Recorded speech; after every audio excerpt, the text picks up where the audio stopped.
L'église connaît les pasteurs. L'église a oublié le Saint-Esprit. L'église connaît les prophètes. Qui donc est le Saint-Esprit? Dans cette vidéo, nous allons voir qui est le Saint-Esprit.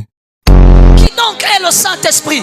Il est le Ruach HaKodesh, qui veut dire Saint-Esprit. Il est le Ruach Elohim, l'Esprit de Dieu.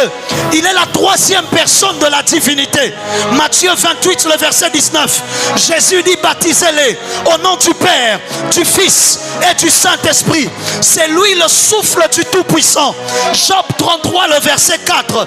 L'Esprit de Dieu m'a créé et le souffle du Tout-Puissant m'anime. C'est lui l'Esprit de la création. Genèse 1, le verset 1 à 2. Au commencement, Dieu créa les cieux et la terre. La terre était informe et vide, et il y avait des ténèbres à la surface de l'abîme, et l'Esprit de Dieu se mouvait au-dessus des eaux. Il est l'Esprit de vie. Romains 8, le verset 2. En effet, la loi de l'Esprit de vie en Jésus m'a affranchi de la loi de la mort et du péché. C'est lui le dispensateur de la puissance de Dieu.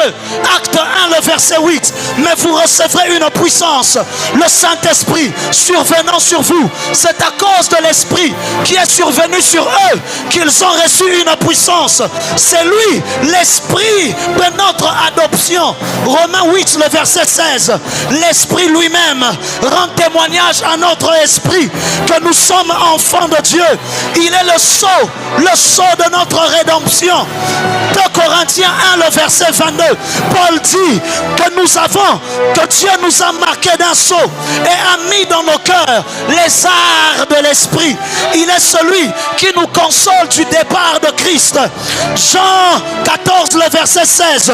Et moi je prierai le Père et il vous enverra un autre consolateur. C'est notre défenseur. La version David Darby, au lieu de parler de